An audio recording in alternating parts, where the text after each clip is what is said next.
Hello बच्चों। तो इस वीडियो में हम लोग देखने कुछ बेसिक जेनेटिकल टर्मिनोलॉजी या जेनेटिकल टर्म्स जो आगे हम यूज करने वाले हैं, क्योंकि until and unless you know the meaning of these terms you cannot understand the further concepts। लेकिन उससे पहले हम एक ब्रीफली पिछले वीडियो में हमने क्या देखा था ये हम डिस्कस कर लेंगे। पिछले वीडियो में हमने 5.1 जो पॉइंट है एनसीईआरटी बुक का, मेंडल्स लॉज ऑफ इनहेरिटेंस, वो डिस्कस किया, जिसमें हमने देखा कि मेंडल जी ने कैसे वो एक्सपेरिमेंट परफॉर्म किया 1856 टू 1863 तक।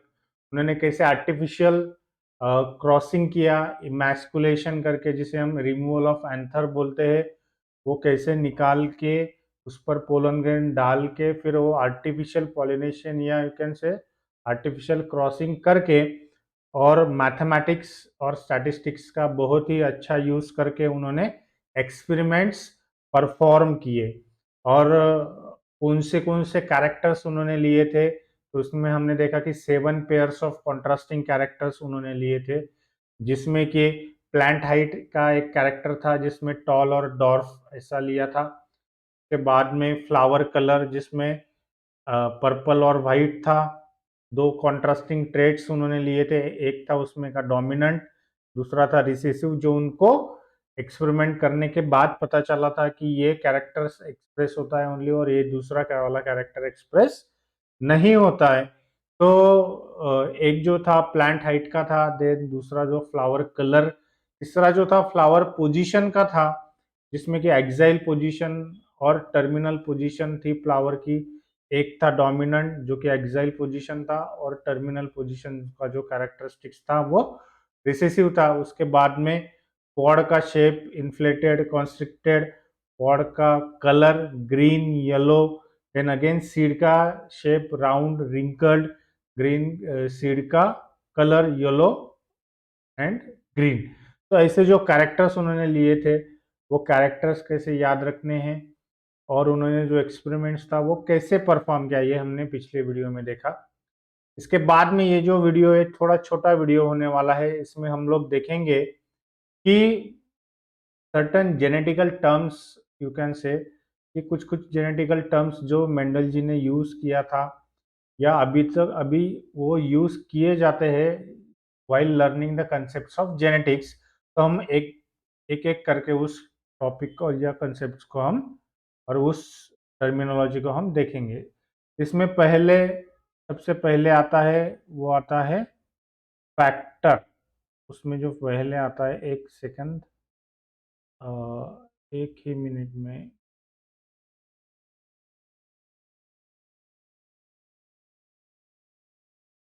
ओके, इसमें पहले जो आता है वो क्या आता है, फैक्टर। तो what is factor? Factor is nothing but the genes. Factor is nothing but the genes. अभी हम लोग जिसे जीन्स कहते हैं, जीन कहते हैं, वही उसी वो जो मटेरियल था, वो जीन्स जिसे हम आज जीन्स कहते हैं, उसे मेंडल ने नाम दिया था फैक्टर और एलिमेंट। ओके, मेंडल जी ने उनको क्या क्या कहा था, जो जीन्स होते हैं, जीन्स। आज हम उसे जीन्स के नाम से जानते हैं, लेकिन at that time in around 1865, at that time the terminology gene was not there. So instead of that, Mendel used which term? Mendel used the term factor or element. Okay, certain factor or element is there which get transferred from parent to offspring. तो factor क्या होता है बच्चों? तो factor, अगर किसी भी terminology में फैक्टर आता है तो फैक्टर क्या होता है? It is the unit of heredity which is responsible for what? Inheritance. Means जो भी कोई कैरेक्टर्स है, जो कैरेक्टर्स एक जनरेशन से दूसरे जनरेशन में जो ट्रांसफर होते हैं, वो किसके थ्रू होते हैं? तो फैक्टर्स के थ्रू होते हैं। जो फैक्टर्स पेरेंट में होते हैं, जो एलिमेंट पेरेंट में होते हैं, वो क्या होते हैं? वो ट्रांसफर होते हैं through the process of sexual reproduction into the next generation. और ये फैक्टर्स एलिमेंट और कुछ नहीं बल्कि हमारे जीन्स है। तो फैक्टर्स जब भी आए बच्चों तो ध्यान में रखना कि फैक्टर्स और एलिमेंट्स, ये जो टर्मिनोलॉजी है ये मेंडल जी जो हमारे ग्रेट साइंटिस्ट है उन्होंने ये टर्मिनोलॉजी यूज की थी for the genes. Genes afterward the people known it as a genes. तो आई थिंक फैक्टर मतलब कि आपको समझ में आ गया। तो दूसरी जो टर्मिनोलॉजी बहुत ही यूज होने वाले वो है एलिल्स। ओके, तो बच्चों एलिल्स क्या होता है ये ध्यान से समझो। देखो अभी हम हमारा एग्जाम्पल लेते हैं, ह्यूमन बीइंग का एग्जाम्पल लेते हैं। ओके, ह्यूमन बीइंग का एग्जाम्पल लेते हैं। In human beings you will find 23 pairs of chromosomes, 23 pairs of chromosomes. Okay, now हम एक पेयर लेते हैं, say for example first pair।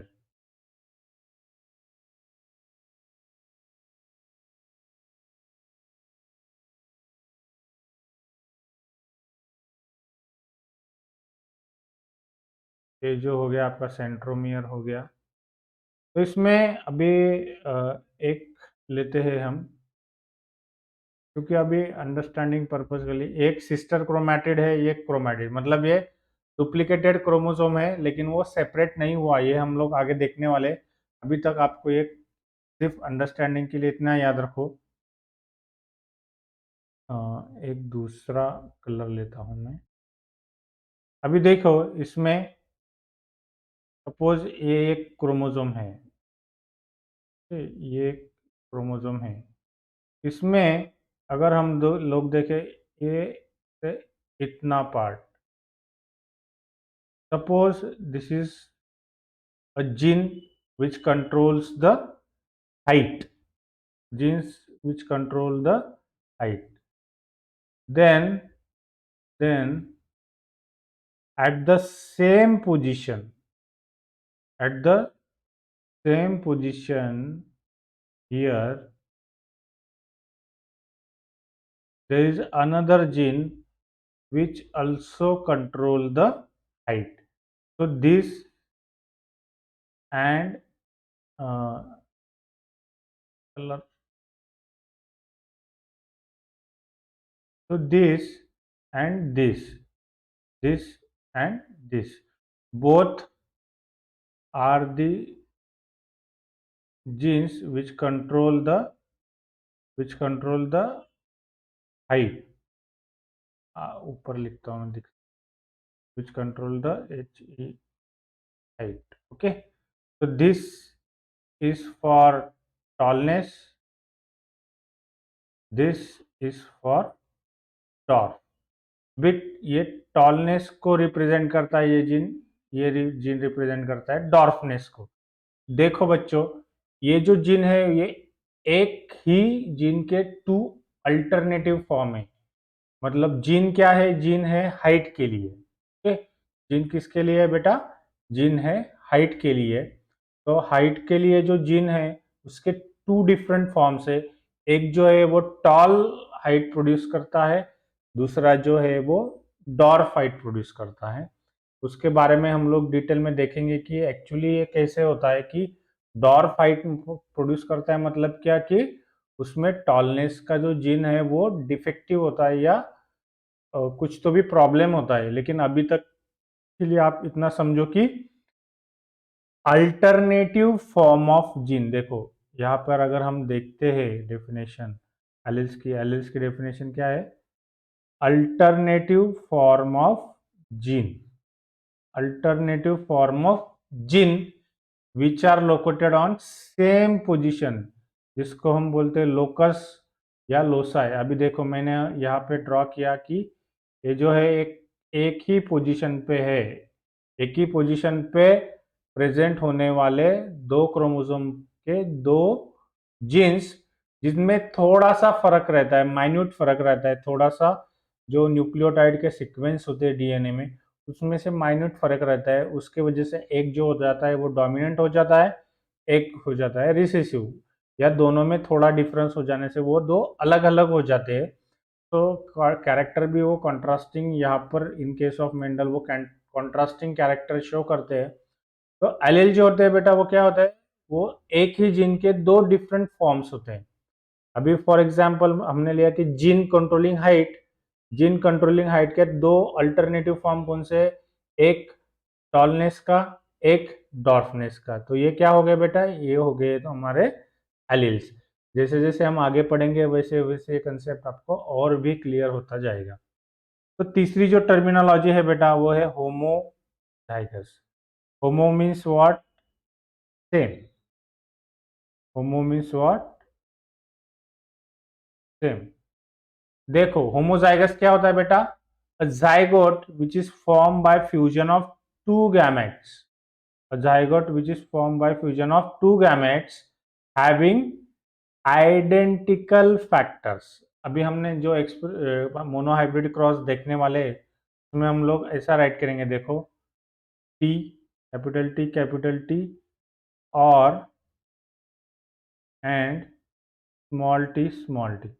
अभी देखो ये एक कैपिटल टी है, एक कैपिटल टी है, ये एक स्मॉल टी है, एक स्मॉल टी है।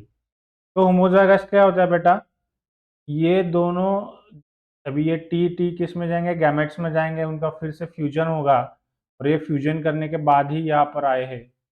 तो देखो ये जो है, ये जाइगोट जो फॉर्म होगा जिसमें क्या होगा, आइडेंटिकल फैक्टर। अभी देखो एक टी कैपिटल टी एक फैक्टर है और दूसरा कैपिटल टी दूसरा फैक्टर है, दोनों फैक्टर कैसे है, सेम है। तो इससे जो जाइगोट फॉर्म होगा, इससे जो नेक्स्ट जो प्रोजेनी फॉर्म होगी जिसमें दो गैमेट होंगे, वो दोनों ही गैमेट में क्या होंगे, आइडेंटिकल फैक्टर्स होंगे, तो उसे हम लोग कहते हैं होमोजाइगोट। जो जाइगोट फॉर्म होता है, और जिससे वो जो जो जाइगोट से वो ऑर्गेनिज्म फॉर्म होता है, उसे हम कहते हैं होमोजाइगस। होमोजाइगस जो जाइगोट फॉर्म होता है दो फैक्टर से, और दोनों फैक्टर्स कैसे होने चाहिए, आइडेंटिकल फैक्टर्स होने चाहिए। टी टी जैसे कि हमने बताया, या स्मॉल टी हमने बोला। तो जिस भी जाइगोट में दोनों आइडेंटिकल फैक्टर्स होंगे, आइदर कैपिटल टी और स्मॉल टी, तो उसे हम लोग कहेंगे होमोजाइगस। आगे चलते हैं बेटा, नेक्स्ट है तुम्हारा हेट्रोजाइगस। तो हेट्रोजाइगस क्या होता है, थोड़ा उससे अपोजिट कंसेप्ट होता है। तो देखिए हेट्रोजाइगस क्या होता है बेटा, zygote which is form by fusion of two different types of gametes, two different types of gametes. तो इट इज कॉल्ड एज, और two different types of gamete carrying, sorry, two different type of gamete carrying different factors. हम लोग यहाँ पे देखेंगे, हम लोग एक सेकेंड हाइलाइटर ही लेंगे। होमोजाइगस क्या होता है बेटा, होमोजाइगस में क्या होता है, identical factors, identical factors, zygote having the two gametes having identical factors. और हेट्रोजाइगस में क्या होता है बेटा, zygote in which the two gametes carries different factor, it is called as heterozygote, and the individual which get develops from it is called as the heterozygous। यहाँ पर भी similarly अजाइगोट जो कि दो गैमेट के फ्यूजन से बना हुआ है, लेकिन उस दो गैमेट में जो फैक्टर्स है वो कैसे है, आइडेंटिकल फैक्टर्स है, तो उसे हम कहेंगे होमोजाइगोट। और जो जाइगोट से जो एंटायर ऑर्गेनिज्म या एंटायर प्लांट तैयार होगा, उस प्लांट को हम कहेंगे होमोजाइगस। ठीक है, तो ये है। और एक अनदर कंडीशन भी होता है हेमीजाइगस, जो कि दिया नहीं हुआ है इस टॉपिक में। तो हेमीजाइगस में क्या होता है बेटा, कि अगर इंडिविजुअल में it contents only one gene of a pair, मतलब टॉलनेस और हाइट के लिए दो कॉन्ट्रास्टिंग फॉर्म्स है, टॉलनेस है या डॉर्फनेस है। तो उसमें दो अल्टरनेटिव फॉर्म्स हो गए, दो एलील्स हो गए, तो उनमें हम लोग देख सकते हैं कि एक कैपिटल होगा एक स्मॉल होगा, तो वो हेट्रोजाइगस होगा। एक दोनों भी कैपिटल टी कैपिटल होंगे या स्मॉल होंगे तो वो होमोजाइगस हो गया। लेकिन अगर ऐसा कंडीशन आता है कि जिसमें दोनों पेयर में से ओनली एक ही सिर्फ टॉलनेस के लिए प्रेजेंट है या सिर्फ डॉर्फनेस के लिए प्रेजेंट है, तो उसमें क्या होता है कि उस जो जो इंडिविजुअल है वो उसको कहेंगे हम हेमीजाइगस। और हेमीजाइगस का जो एंटायर जीन्स है वो सब के सब एक्सप्रेस होते हैं, क्योंकि उसको मास्क करने वाला, उसको सप्रेस करने वाला दूसरा जीन वहां पर प्रेजेंट नहीं होता है।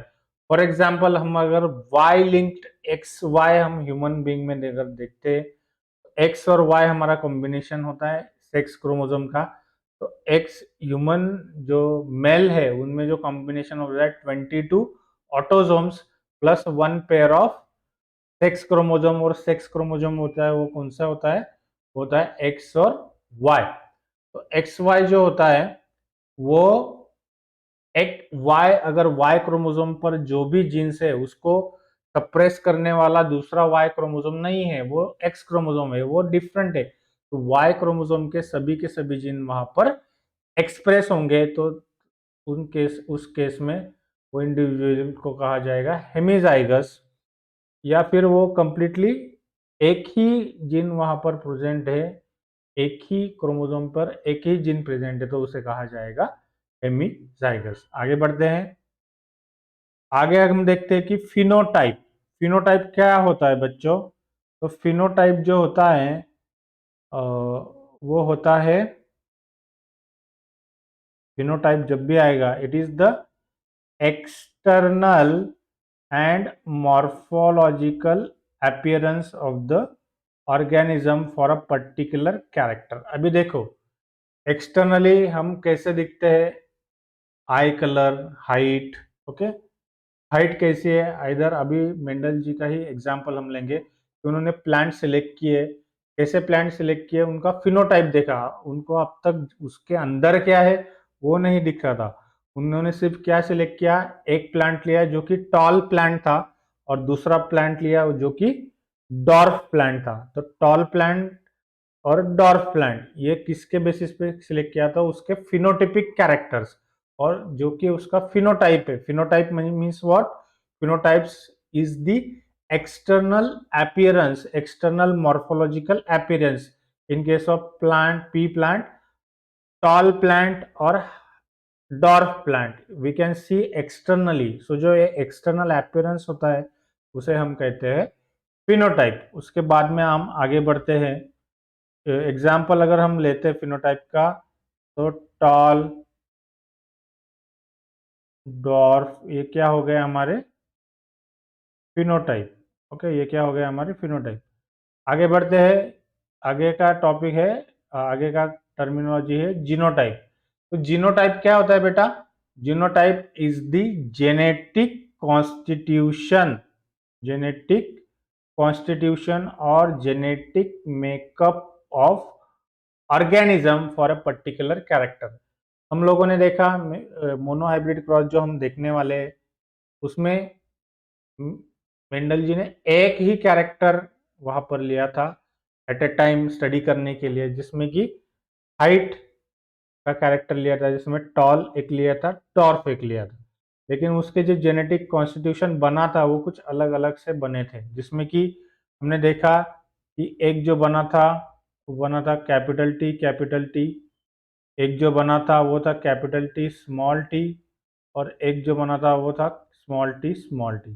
तो ये जो हमने रिप्रेजेंटेशन किया है, ये that is nothing but the genotype.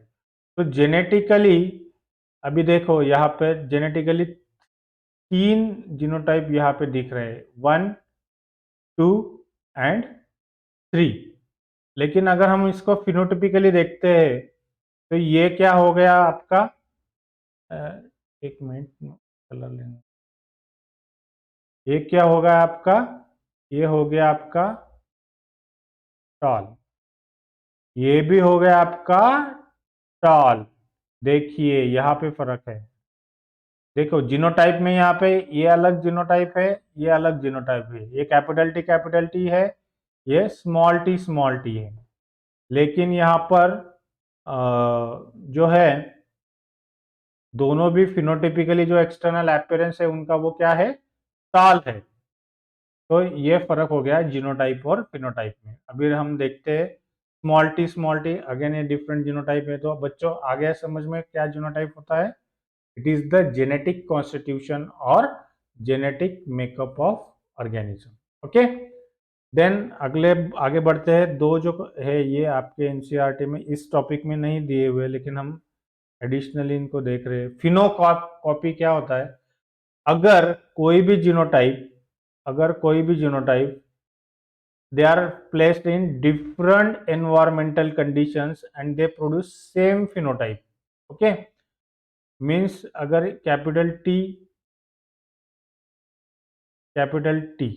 Okay, and capital T, capital small T, okay, अगर इसको हम डिफरेंट एनवायरनमेंट में रखेंगे या फिर कैपिटल स्मॉल टी, इनको हम अगर डिफरेंट एनवायरनमेंट में रखेंगे तो ये अगर सेम फिनोटाइप सभी टॉलनेस को अगर रिप्रेजेंट करते हैं, एक ही फिनोटाइपिक कैरेक्टर रिप्रेजेंट करते हैं, उसे हम लोग कहते हैं फिनोकॉपी। ओके, एंड कंडीशन क्या है इसके लिए? They are placed in different environmental conditions.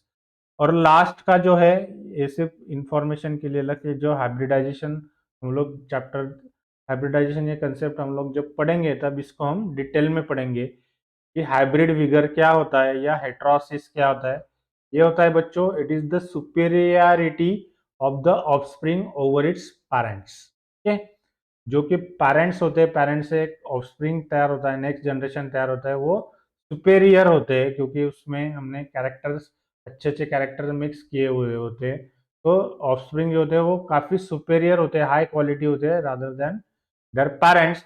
तो ये जो प्रॉपर्टी है इसे हम कहते हैं hybrid vigour and it is develop due to the heterozygosity. क्योंकि हेट्रोजाइगोट्स में क्या होता है, टू डिफरेंट जीन्स यहाँ पे आते हैं साथ में, तो जीन्स का काउंट बढ़ जाता है, तो उसका फिर स्ट्रेंथ या विगर यहाँ पर बढ़ जाती है, तो उसे हम कहते हैं हाइब्रिड विगर। ये सिर्फ यहाँ पे इतना ही देख लो, हम इसको डिटेल में बाद में भी डिस्कस करेंगे। तो बच्चों हमने आज क्या क्या स्टडी किया? हमने कुछ जेनेटिक टर्मिनोलॉजी स्टडी की जिसमें हमने देखा फैक्टर क्या होता है, एलिल्स क्या होते हैं। फैक्टर होता है बच्चों यूनिट ऑफ हेरिडिटी, जो कि और कुछ नहीं बल्कि हमारे जीन्स होते हैं। एलिल्स क्या होता है? तो एलिल्स होता है अल्टरनेटिव फॉर्म ऑफ जीन।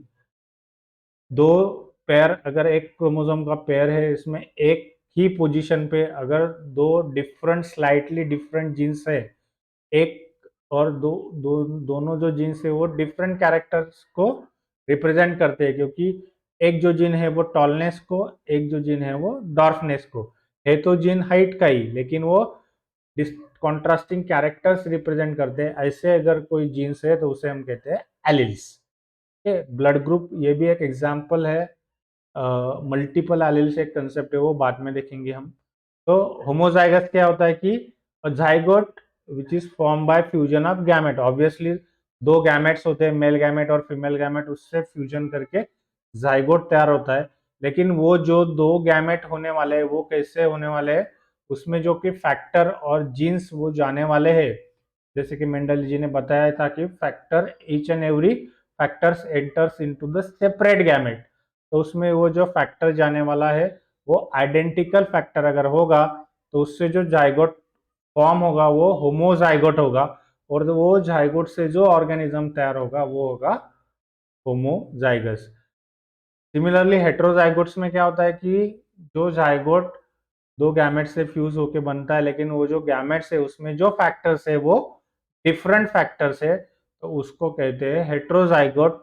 और जो ऑर्गेनिज्म दिस ये जाइगोट से तैयार होता है उसे कहते हैं हेट्रोजाइगस। हेमिजाइगस एक कंडीशन है जिसमें कि only one gene of a pair is present, it is called as hemizygous. Phenotype क्या होता है बेटा? तो एक्सटर्नल अपीयरेंस होता है, जैसे कि टॉलनेस, डॉर्फनेस। जीनोटाइप क्या होता है? तो जेनेटिकल कॉन्स्टिट्यूशन होता है, टी टी स्मॉल टी। फिनो का कॉपी अगर हम देखते तो क्या होता है? The different genotypes when they are placed in different environmental condition and if they produce the same phenotype, height, tall ही सब अगर होंगे despite of having different genotypes, means उनका जीनोटाइप्स अगर टी स्मॉल टी भी रहा लेकिन कुछ इन्वायरमेंटल कंडीशंस की वजह से वो भी टॉल हो गए तो उसे हम कहेंगे फिनोकॉपी। और हाइब्रिड विगर लास्ट में क्या होता है बच्चों कि हेट्रोसिस और हाइब्रिड विगर क्या होता है, superiority of offspring over its parent is called as hybrid vigour. तो and it is because of the heterozygosity. आज के वीडियो के लिए हम इतना ही पढ़ेंगे। आई होप आपको ये पसंद आया होगा और बेसिक जो टर्मिनोलॉजी है आपको समझ में आ गई होगी। So I request all of you, if you like this video, then please hit the like button. If you like it, please share to the needy students who require it. And if you have any query, then write me in the comment box. I will answer all the queries. So till then, thank you very much, बच्चों.